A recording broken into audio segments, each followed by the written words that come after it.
The NFC South is one of the last two divisions that James has to take us through. James, take it away. Really excited about this one, guys. There's a lot of really great teams. Oh, this is my favorite one. And Shaden's favorite one, so he's going to be talking a lot here. We're going to start with the Carolina Panthers here. Last year, they were 5-11. Cam Newton went on IR after week 2, and Ron Rivera was fired after week 13. So they now have a new head coach in Matt Rule. In college, his college career was 47-43, but his last year at Baylor, he went 11-3. He's known for having really, really creative, spread offenses, so we'll see how that works in the NFL. They were ranked 20th in total offense and ranked 31st in total defense. Their weakness coming into the offseason was cornerback.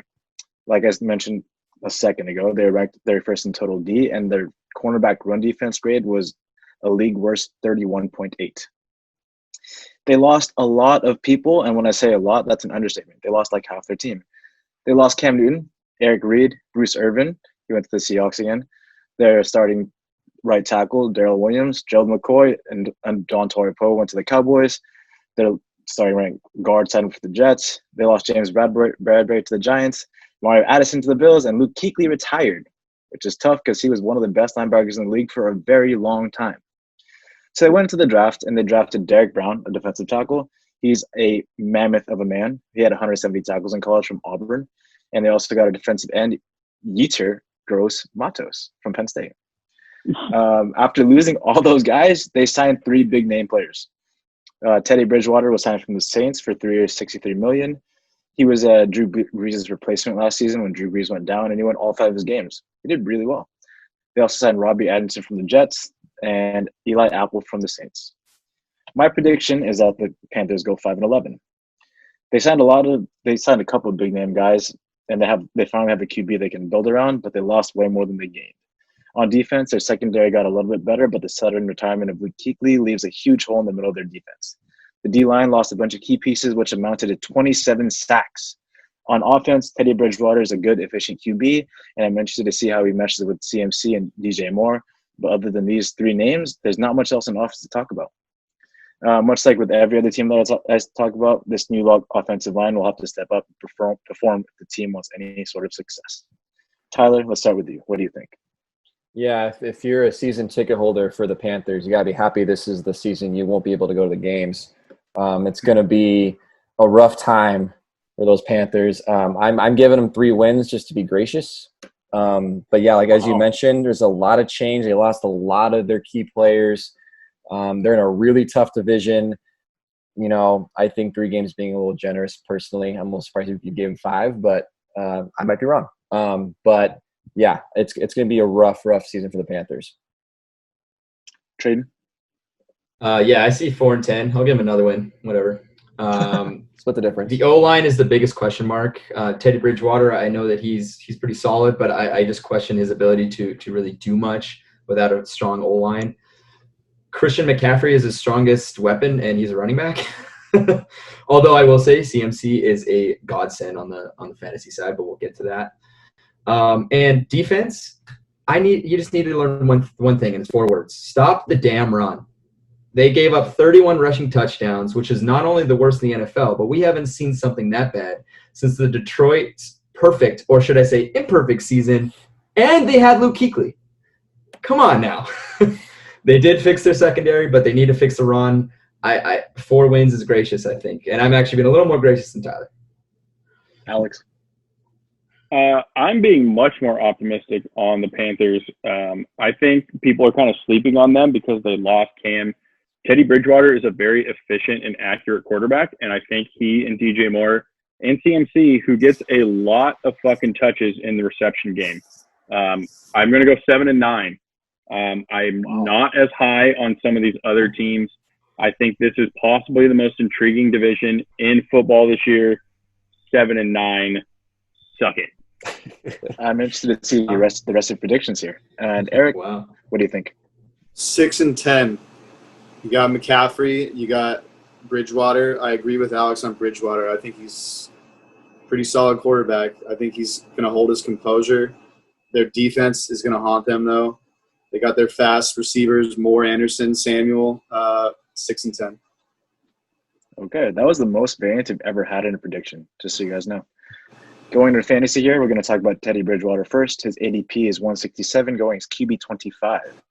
Last year, he posted a 92 touchdown to interception ratio and a 68% completion percentage, so just pretty much in line with Alex was saying earlier. Alex, with weapons like CMC and DJ Moore, do you think Teddy finishes as a top 15 QB? I don't have him there quite yet. He'd probably be my backup on my fantasy team. I want to. I really do. I love Teddy Bridgewater. I think his story's amazing. Fantasy-wise, though, if he had stayed with the Saints, I might have honestly picked him higher than if he came, when he came to the Panthers. We can talk about that when we get to the Saints. But right now, I have him as like a QB2 on your team, a backup to kind of play depending on who your QB1 is. Got to pick that bye week. See how it goes from there. Okay. CMC, ADP is 1.3, running back 1. Last year, by far the best fantasy player there was. He was the next closest running back was 156 points away. Tyler, last year you had number 1 overall and you picked Saquon over CMC, and CMC fell to me at number 2. This year, if you get number 1 overall again, who would you pick? You know what? I'm actually going to go with Saquon Barkley again. Okay. I don't think lightning will strike twice. Knock on wood. I think the worst that you've had. Well, I mean, I think Saquon's just a better overall talent. I think he's on a better overall team. I think Christian McCaffrey nothing against him. Great running back. Obviously, he's going to get a huge load of he's going to get a lot of the workload this season. But I'm going to trust in my gut. My gut tells me to go with Saquon. Okay. Moving on to DJ Moore, the wide receiver. His ADP is 34.3, wide receiver 11. He's been getting better and better every single year he's been in the league. His first year, he had 57 receptions for 788 yards, and last year he had 87 receptions for 1,175 yards. Traden, you had him at wide receiver 9, but his ADP is wide receiver 11. Why do you have him so much higher? I don't know. I feel he's got something there. Teddy Bridgewater's coming in, and I think he's going to be, like I said, I know that O-line's a question mark, but I think that besides CMC, he has a pretty good alternative target. And I see that he, I think that right now he's actually a solid pickup at, wherever he's drafted at. I think he's kind of a steal there. He had a nice 1,100 or almost 1,200 yard season. That's pretty solid. It is. Moving on to probably the most talked about team this offseason, that's the Tampa Bay Buccaneers. In 2019, they were 7-9. Overall, I think they were just pretty unlucky because they had a positive or plus 9-point differential, so they should have won more games than they lost. Their head coach is Bruce Arians, who's going in his 7th year of coaching. His career record is 65-42. They are ranked 3 in total offense and 29th in total defense. They only had 47 sacks on the season, which is only higher than 6 other teams. Their weakness going into the offseason was finding a better QB because Jameis Winston had 30 interceptions. They lost a couple of big players. They lost Bo Allen to the Patriots, and they lost math guy Carl Nassib to the Raiders, and Jameis Winston went to the Saints. They went into the draft and drafted Tristan Wirfs in the first round out of Iowa. He's one of 4 NFL-ready tackles, and he's really damn good. He's probably the most athletic tackle there's been out of the draft. He broke 3 different records at the combine. Crazy. They also drafted Antoine Winfield Jr. and Keyshawn Vaughn, a running back from Vanderbilt, in the 3rd. Their big name addition this offseason is some small name guy named Tom Brady, a.k.a. the GOAT. Not a big deal. He signed from the Patriots for 2 years, $50 million. They also signed LaShawn McCoy from the Chiefs recently, and Rob Gronkowski came out of retirement to get traded to the Buccaneers. My prediction, and this might be a little out there, my prediction is that they go 10-6. They just added Tom Brady. That's huge. He now plays with an offensive-minded head coach who has a penchant for having top-tier offenses. TB12 is now paired with the best wide receiver duo in the league and a top 3rd offensive line. The defense didn't really add any impact bets, but I predict that they'll perform much better than they did last year. Devin White was a highly touted rookie linebacker last season, and I think he takes a massive step forward this year. The main reason I think they'll do better is because they'll have more time to rest and spend less time on the field. Last season, they were on the field for more than any other defense because of the high amount of turnovers from Jameis Winston. With the added rest and another year to build chemistry, I think their defense moves from 29 to one of the top 15. Eric, let's start with you. What do you think? 10-6 as well. You pretty much summed it all up. TB12 will be with the best wide receiver tandem from last year, and their quarterback was that bum Jameis Winston, who's a piece of trash. Evans, Godwin, Gronk, Howard, straight weapons to build this machine of an offense they have, and that's going to help give the defense a little more rest on the sidelines when the offense is on the field scoring all the points, winning the game. Defense is going to get their job done because they're not going to have to do everything to just keep them in it. They will make playoffs. They'll be 10-6. Alex? I've flip-flopped on the Bucs a lot. I've gone from them going 6-10 to 10-6. I'm going to stick with 9-7 for now. Here are my worries. Their running game is a little iffy, and I think if their running game cannot show up, then people are just going – the defenses of opposing teams are just going to focus on Tom Brady and just let the running game – they're just not even going to worry about it. Bruce Arians' offenses are typically – they want to throw the ball downfield as far as possible. Tom Brady is as old as fuck. I don't think that's a secret. His arm strength is not what it used to be. He is still the GOAT. I'm a little worried that he's not going to be able to mesh with Godwin and Evans as quickly as one hoped. I don't understand how many tight ends they have. There's so many of them that are so good. I don't know how the reps are going to come in. I'm not 100% sure Gronk is going to be healthy. There's a reason he retired when he did. His back is fucked. And I can't imagine Gronk being like, okay, let me take a year off. Let me rest my back. No, dude, that dude was fucking partying and lifting chicks up and doing whatever else Gronk's doing. Their defense is, I kind of agree with Eric. They're going to have to just keep them in the game. Hopefully their high-flying offense can deal with it. But I have the Bucs at 9-7. I'm not as high on them as other people are for sure. Traden? Yeah, I see 10-6. Look, guys, Brady, I kind of equate what Brady did to Peyton Manning when he went to the Broncos. He sees a team that has great pieces, and maybe he's the final key to unlocking their potential. Plus, I mean, you're going to amazing weather year-round instead of that brutal winter in New England. How are you? Plus, Bruce Arians has a great reputation of coaching elite quarterbacks. Big Ben, Peyton Manning, Andrew Luck, Carson Palmer. Ever heard of him? Yeah, I have too. He's coming to a team with more talent than he's ever seen. I mean, this lineup is insane. Yes, the defense is. I agree with you guys. I think the defense just need to tread water here. But I agree, James, that I think that Brady's going to keep the offense on the field longer. He may not have the arm strength that he used to, but he has something way bigger between his ears than a lot of quarterbacks in this league. And I think that that's his biggest asset is his brain, is he understands the game better than some of the best quarterbacks in the league. I gotta say 10-6, and they're my team. I'm watching them all season long. And Tyler? Yeah, I also have them at 10-6. I think this team for a couple of years now has been kind of ready to go off. I think Tom Brady and a few other key pieces that they've added is that kind of final push to make them a playoff team. It is a tough division, but I do think that they perform well. 10-6 record, wildcard team. Okay. Going on fantasy here, Tom Brady, he's going at 74.8, QB number 7. Eric, Tom Brady's going one pick ahead of Drew Brees. Tom Brady has finished 12th or worse in the last 4 years. Who would you rather pick and why? Drew Brees. That guy's like, fuck, well, I just said Tom Brady's going to have the highest powered offense. But that guy has the highest powered offense. Drew Brees just continuously gets the job done in the season. So for fantasy, that's what you want, and I would pick Drew Brees. Okay. Ronald Jones is next. His ADP is 84.8, going at running back 29. Alex, we talked about the Bucs and the running backs in the first episode, our very first episode ever. You were pretty high on Keyshawn Vaughn. So would you trust Ronald Jones to play up to his ADP and be a top 30 back? No. 100% no. I don't really want to tell you guys since we do have a draft later this week. But yeah, I'm sticking away from Ronald Jones. I don't want any part of him. I think by the first couple of weeks, Keyshawn Vaughn is running back number 1 for the Tampa Bay Buccaneers. I'd much rather draft him.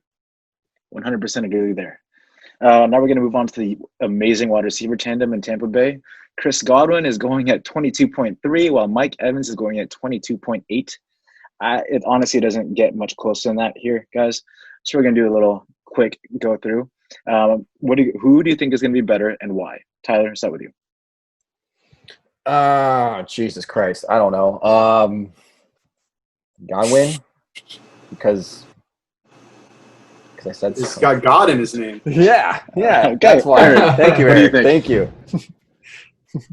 And I would pick Eric, Godwin as well because he's got God Okay. in his name. And I remember always losing to him in DraftKings and fantasy. So Godwin. Alex.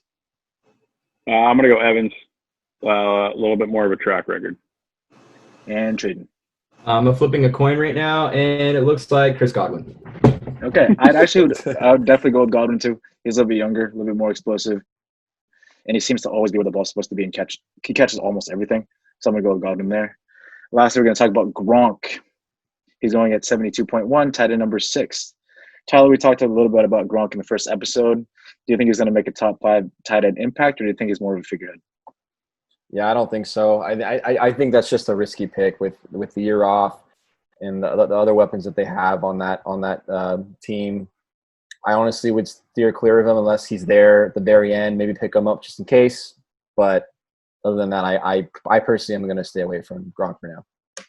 Okay.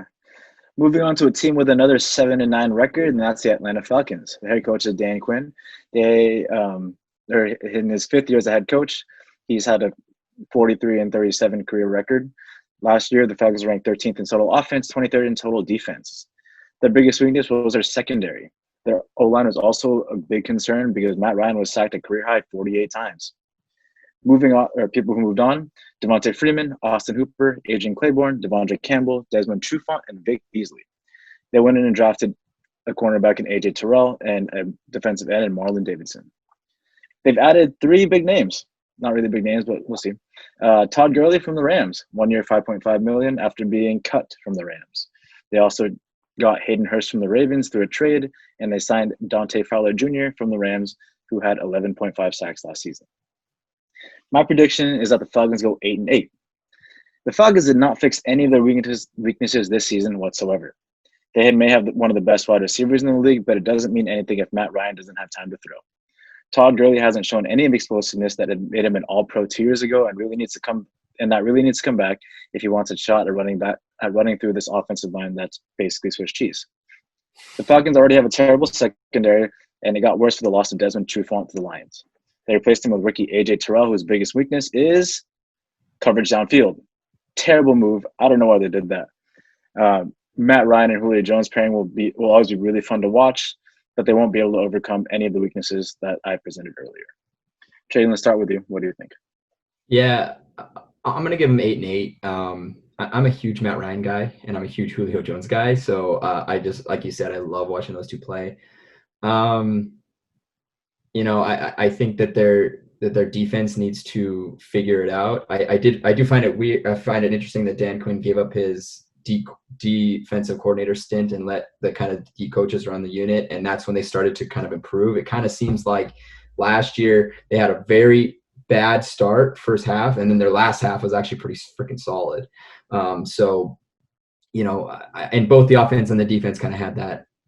So if they can kind of mirror what they did in the second half, I think that they're going to be a much better team, but I don't see them playing much better than 8-8. I wish that Matt Ryan and Julio Jones could get something better than that. I wish, it'd be nice to see him in a Super Bowl again.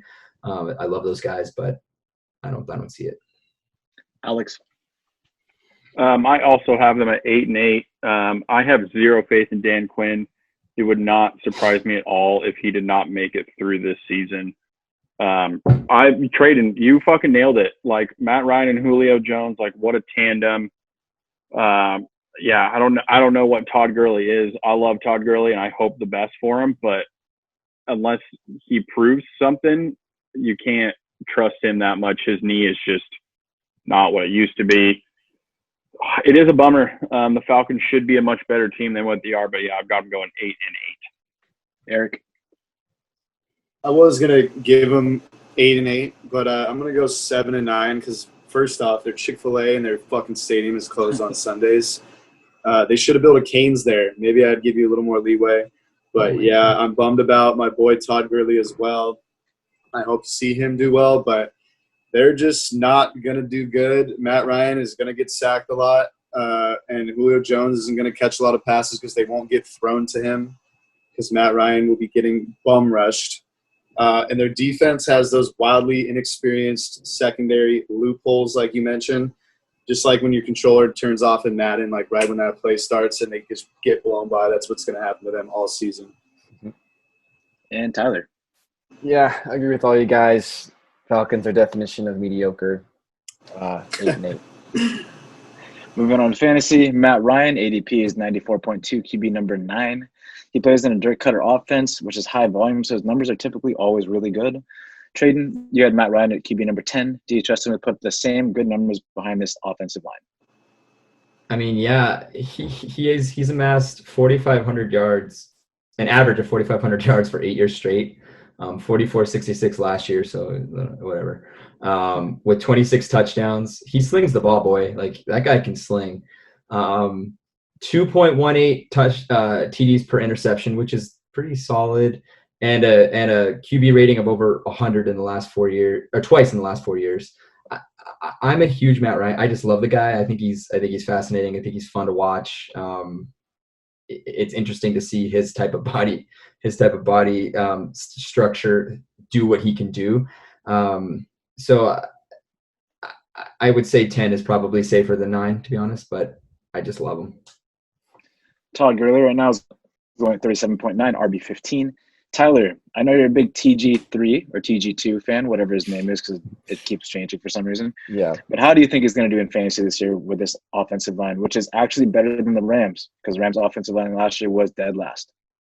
Yeah, it is super weird how he just dropped a number randomly for no explanation that I've heard of yet. So that's my biggest thing about Todd Gurley. What happened to the 3?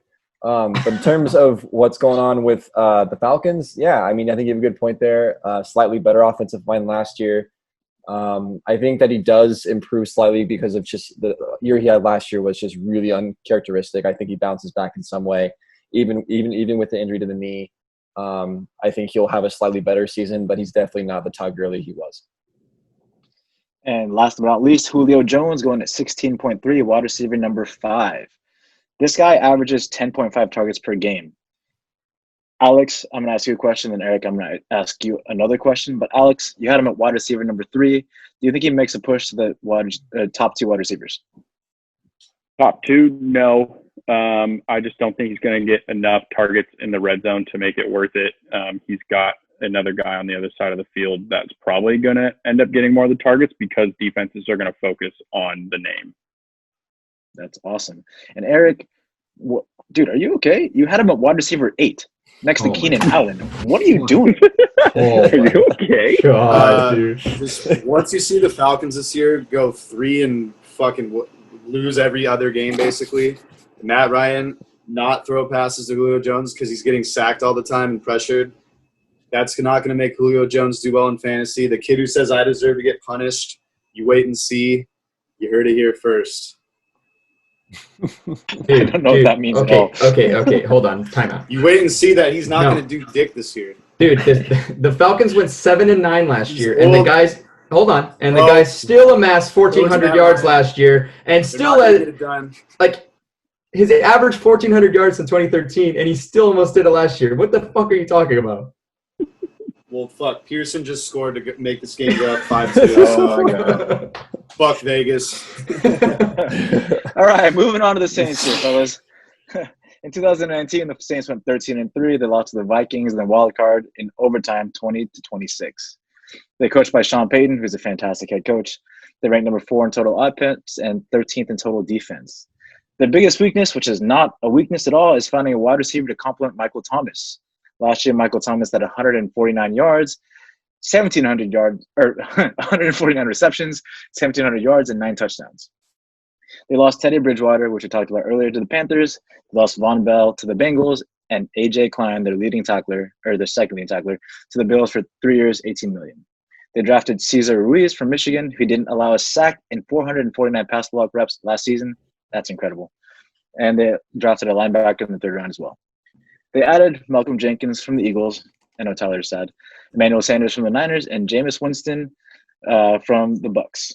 My prediction is the Saints go 13-3 again. Like I said before, they didn't have any true glaring weaknesses going into the offseason, but they ended up finding a good wide receiver to complement Michael Thomas. To be honest, there's really not much else to say about the Saints other than they're going to be good. The defense got better with the addition of Malcolm Jenkins and the continued dominance of Cameron Jordan. The O-line lost Pro Bowl guard Larry Warford because he opted out because of COVID, but drafted rookie Cesar Ruiz ensures that this is still a top 5 offensive line. The Saints are in win now mode, and that's exactly what they're going to do. Saints 13-3, and they have a good chance to make the Super Bowl. Alex, let's start with you. I have them at 11-5. I do think the Saints are still the class of this division. Drew Brees, as much as Traden loves Matt Ryan, I feel like I love Drew Brees just as much. He just seems like the coolest dude. He is getting up there a little bit. He is past 40, so that is why I'm just a little bit down on them. I'm a little bit worried health-wise. He's obviously a future Hall of Famer. Alvin Kamara does not get the respect that he deserves sometimes as that number 1 running back. Mike Thomas, what a fucking monster. I got him 11-5. The division got a little bit better. I think there's maybe a game or two that kind of they squeak. They kind of just maybe don't give it their all because they know they've got the division. They're saving it for the playoffs. Tyler? Yeah, I got them at 13-3.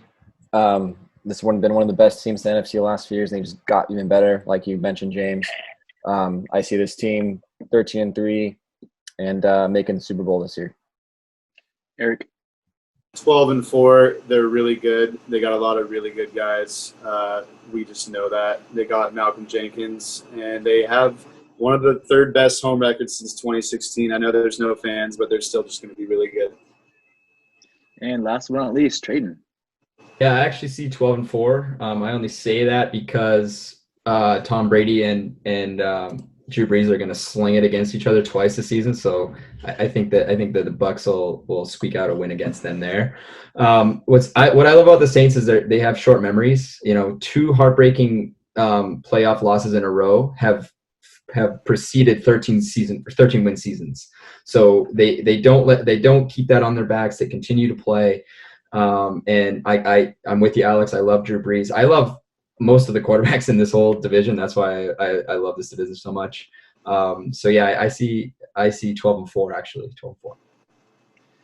Talking about fantasy real fast here, Drew Brees is going at QB number 8, ADP 86.3. He is the best non-rushing QB in the league right now, and I think he should be at QB number 7 instead of Tom Brady.